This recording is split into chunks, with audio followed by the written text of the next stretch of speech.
എല്ലാം വളരെ പെട്ടെന്നായിരുന്നു. ദാ വന്നു ദേ പോയി എന്നുപോലെ ഇലക്ഷൻ പ്രമാണിച്ച് ഉദ്ഘാടന പദ്ധതികൾ ഒരുപാട് നടന്നു നാട്ടിൽ. അങ്ങനെ ഒന്നായിരുന്നു ഇടുക്കി കുളമാവ് വടക്കേപ്പുഴ ടൂറിസം പദ്ധതിയുടെ ഭാഗമായി ആരംഭിച്ച കയാക്കിങ്ങും കുട്ടവഞ്ചി സവാരിയും. ഇന്നിപ്പോൾ ഇവിടെ വരുന്ന സഞ്ചാരികൾക്ക് വട്ടം കറങ്ങാം എന്നല്ലാതെ കുട്ടവഞ്ചിയുമില്ല, കയാക്കിങ്ങുമില്ല. ഇടുക്കിയിൽ നിന്നും രാഹുൽ വിജയൻ തയ്യാറാക്കിയ വിശദമായ റിപ്പോർട്ട് കാണാം. തട്ടിക്കൂട്ടിയ തട്ടിപ്പ്. മനോഹരമായ വടക്കേപ്പുഴ തടാകം. ക്യാമറ പയ്യെ മുകളിൽ നിന്ന് താഴേക്ക് വരുന്നു. ദാ അവിടെ 2 കൊട്ടവഞ്ചികൾ കിടക്കുന്നു. സോറി, ഇപ്പൊ അവിടെ ഇല്ല. ഇലക്ഷന് തൊട്ട് മുമ്പ് പക്ഷെ 2 കൊട്ടവഞ്ചികൾ അവിടെ വന്നിരുന്നു. വലിയൊരു ഉദ്ഘാടന മഹാമഹം നടത്തുകയും ചെയ്തു. പിന്നീട് കഴിഞ്ഞ ഞായറാഴ്ച അതെങ്ങോട്ടോ പോയി. എങ്ങോട്ടാണ് പോയതെന്ന് ആർക്കും അറിയില്ല.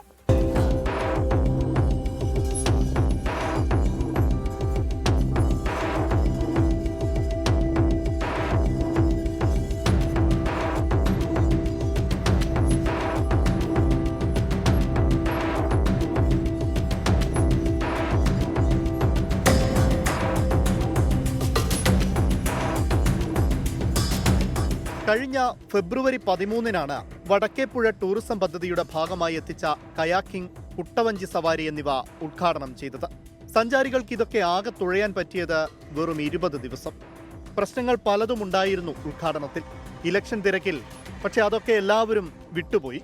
ഉദ്ഘാടനത്തിന് 2 ദിവസം മുൻപ് വിളിച്ചു വരുത്തി യാതൊരു ടെൻഡർ നടപടികളും പാലിക്കാതെ അടിമാലി സ്വദേശിക്ക് സാഹസിക ടൂറിസം പദ്ധതി നടപ്പാക്കാൻ അനുമതി നൽകി. ഇതിൽ പരാതി ഉയർന്നതോടെ ഹൈഡൽ ടൂറിസം സെന്റർ ഈ പദ്ധതി നിർത്താൻ നിർദ്ദേശം നൽകി. ഉദ്ഘാടനത്തിന് ശേഷം 19 ദിവസം മാത്രമേ ഇത് റണ്ണിങ് നടന്നിട്ടുള്ളൂ. മന്ത്രി റോഷി അഗസ്റ്റിൻ ഒരു പ്രഹസനത്തിന്റെ ഭാഗമായിട്ടാണെന്ന് ഇവിടെ പദ്ധതി ഉദ്ഘാടനം ചെയ്തത്. ഇവിടെ ടെൻഡർ ഇഷ്യൂ ചെയ്യാതെയാണ് ആദ്യം ഈ പദ്ധതി ഇവിടെ ഉദ്ഘാടനം നടത്തിയത്. തെരഞ്ഞെടുപ്പ് മുമ്പിൽ കണ്ടുകൊണ്ടുള്ള മാത്രമായ ഒരു പ്രഹസന പരിപാടിയായിരുന്നു ഈ ടൂറിസം പദ്ധതി. ഈ ടൂറിസം പദ്ധതി കുളമാവ് നാട് നിവാസികളെ സംബന്ധിച്ചിടത്തോളം ഇവിടെ വികസനത്തിന്റെ ഒരു മാറ്റത്തിന്റെ ഭാഗം കൂടിയാണ് ഈ കുളമാവിലെ ഈ ടൂറിസം പദ്ധതി. ഇവിടെ പ്രാദേശിക ടൂറിസം വികസനത്തിന് ഏറെ മുതൽക്കൂട്ടാവുന്ന പദ്ധതിയായിരുന്നു വടക്കേപ്പുഴയിൽ ആരംഭിച്ചത്. എന്നാൽ തിരഞ്ഞെടുപ്പ് മുന്നിൽ കണ്ട് ഒരു ഉദ്ഘാടന പ്രഹസനത്തിന്റെ ഭാഗമായി പദ്ധതി തുടങ്ങിയതിലാണ് വീഴ്ച സംഭവിച്ചത്.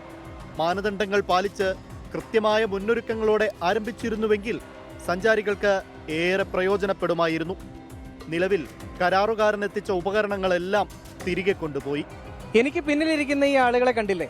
അവരിവിടെ ഉണ്ടായിരുന്ന കൊട്ടവഞ്ചിയിൽ കയറി ഒന്ന് കറങ്ങി ആസ്വദിക്കാൻ വേണ്ടി വന്നതാണ്. പക്ഷെ ആ കുട്ടിയുടെ കയ്യിലിരിക്കുന്ന ബൈനോക്കോളർ വെച്ച് നോക്കിയിട്ടും അത് കാണാൻ കഴിഞ്ഞിട്ടില്ല.